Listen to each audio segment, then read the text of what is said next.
There's also many conflicting reports about the evolving state of Israel prior to the rise of the Third Reich and what happened over the course of that time period, and how this all was aided and abetted by David Ben-Gurion, and how they contributed mightily to the mass killings in the death camps. So brace yourself. 1933, the Zionists were in desperate need of cash and Jewish immigrants. The Germans needed a way to break the boycott. The Jewish Agency offered a deal. If the Nazis allowed wealthy German Jews to emigrate and take a portion of their assets in the form of German products, the Zionists would act as the sales agent of those products, in direct defiance of the anti-Nazi boycott. SS officer Leopold von Mildenstein toured Palestine in 1933 with German Zionist Kurt Tuchler and wrote a 12-part series of articles promoting cooperation along the lines of the Zionist proposal. Adolf Eichmann, who succeeded von Mildenstein as head of Jewish affairs, visited Palestine in 1937 to assess immigration possibilities. However, he was discovered by the British and deported.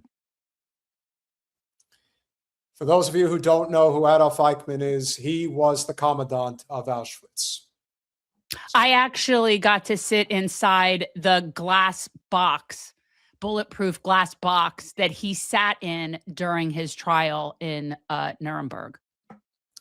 Now, if you know anything about the Nazi hunters, when they were in Argentina, they had to make a decision to get Adolf Eichmann or to get Dr. Joseph Mengele. Now, if it were up to me, I would have went for Mengele, but that's me.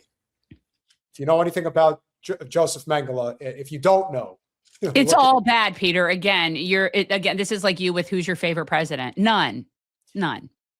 I have a favorite president. Thank you for sending me that thing on the. I figured you would like that, but yes. I still have my doubts. Fair enough. The haavara agreement, as it was known, would last 8 years and prove a crucial lifeline for both the Nazis and the Zionists. The SS Tel Aviv, a Jewish-owned ship which facilitated the transfers. It sailed flying the Nazi swastika flag from the mast. Yeah, people make no mistake. The Zionists and the Nazis have been in cahoots from the very, very beginning. From the beginning. In 1926, Zionist leader Chaim Weizmann wrote, "I am not an alarmist by nature and have a large dose of optimism, but it is my duty to tell you that the ship is sinking." In 1927, 2,287 more Jews left Palestine than entered. In 1928, the number was plus 10. Only 10 immigrants. The Zionist project was on life support, facing massive deficits, collapsing fundraising, and halted settlements. David Ben-Gurion, the future prime minister, made his priorities clear. In 1938, the British offered to grant sanctuary to 10,000 Jewish children in England, but barred them from Palestine. And just so people are aware, the area was referred to as Palestine. That's what they all called it. It was Palestine. Mm-hmm. They're pretending that's not true now, but that's what they called it. And Ben-Gurion knew that they were going to have to ethnically cleanse. He knew that. Ben-Gurion's response was shocking. "If I knew that it was possible to save all the children of Germany by transporting them to England, and only half by transferring them to the land of Israel, I would choose the latter, for before us lies not only the numbers of these children, but the historical reckoning of the people of Israel."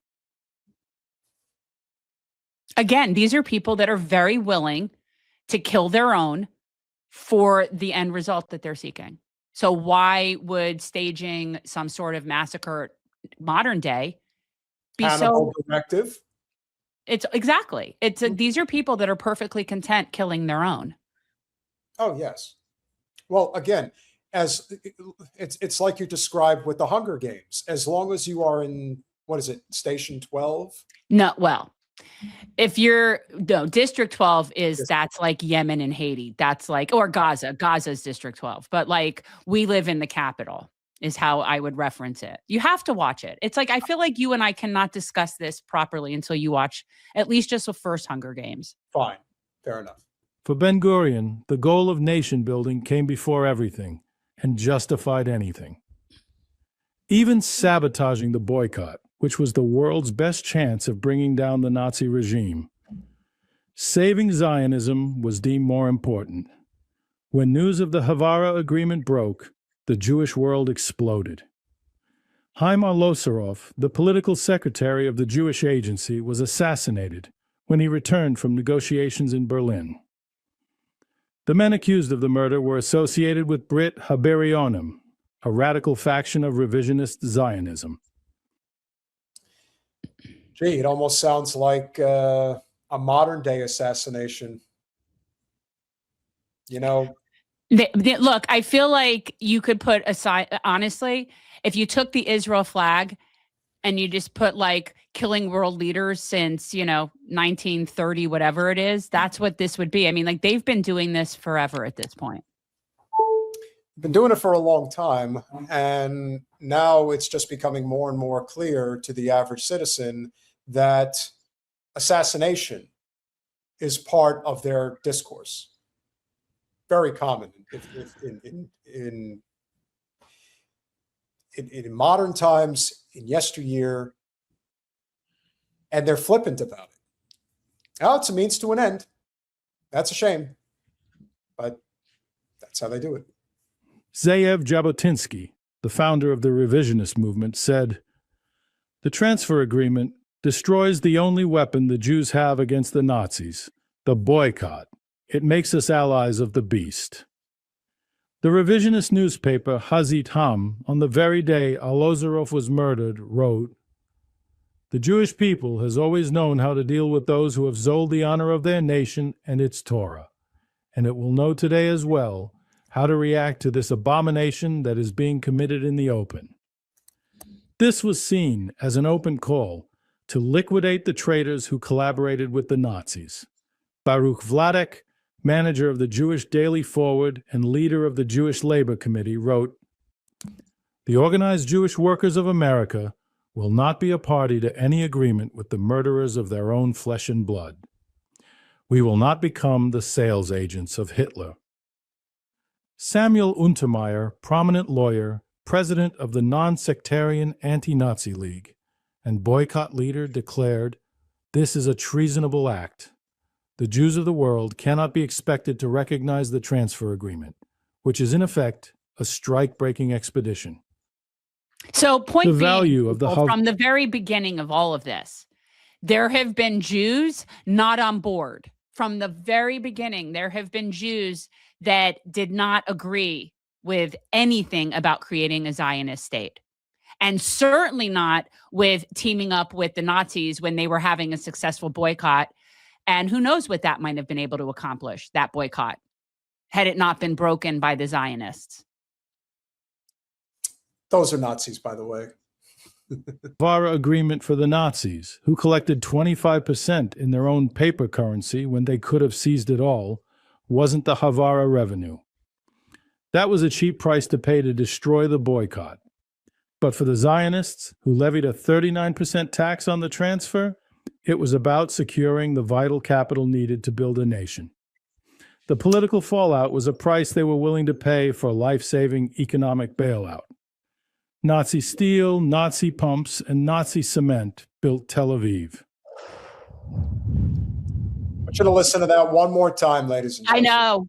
Yeah. The price they were willing to pay for a life-saving economic bailout. Nazi steel, Nazi pumps, and Nazi cement built Tel Aviv.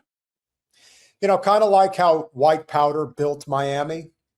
Never forget how it really goes down. Yeah. Again, Zionism and Nazism go hand in hand. They have since the beginning. They still do now. It's all the same. It's white supremacy. And that's, and you know, when I brought up assassination, that's not to say, I mean, you have your issues, as you've pointed out, with Yitzhak Rabin. but the radicalization of the Zionist movement has become more and more genocidal as the years have gone on, especially now because they are losing control of their ideology. Yeah. So who knows how much of a spiral this is going to look like? You think there's not a whole bunch of other Bondi Beach false flags that are being planned as we speak? I've always said, and I'll keep saying it, if there is one world leader that would drop a nuclear weapon, it's Netanyahu Milikowski. The kibbutzim plowed their fields with Lance bulldog tractors manufactured in Nazi Germany. The deal brought 45 to 50,000 educated, self-funded German immigrants, vital human capital that the British would otherwise have rejected. Garm Weizmann's sinking Zionist ship didn't just stay afloat, it was refitted with German engines. The moment the Zionists started trading with Berlin, the moral argument for the boycott collapsed. How could a Jew in New York or London demand a company or government not buy German when the Jews of the Jewish homeland were buying German products by the boatload? The boycott was the one weapon that truly frightened Hitler. Could it have brought down the Nazi regime? We'll never know, because the Haavara agreement cut the legs out from under it just as it was gaining momentum. And that's the key. I mean, that, again, not at all surprised. Not at all surprised. And I see, yeah, you're right. I mean, it isn't just a matter of white supremacy. It's just Western hegemony is really what it is. It's caucasity in a sense. Like, you know, the West is somehow entitled to be in charge of the whole world, not just, and certainly our hemisphere, because, you know, we can't have countries like Venezuela and Cuba trading freely amongst themselves. We can't allow that. That's just crazy. How dare they? Not when little Marco has such a hard-on to punish Cuba. That's what this is about. Like, there are so many variables about it, and none of it has anything to do with what's in the best interest of American safety or even Venezuelans. Nobody cares. No, because life is not sacred. Only to those that are deemed above reproach, those that are considered supreme. That's why the Zionist ideology preaches the Jews are the chosen people, hence we are above reproach. But as we are learning day by day, that's not the case.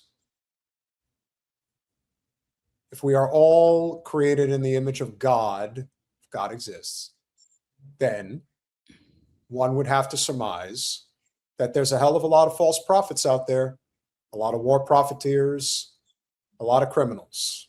Even pastors that tell people to abort themselves and seemingly don't have a problem with genocide, and that's a pastor. So be aware. And someone in the chat at the top said something very true. You don't have to be religious to be pious. So remember that.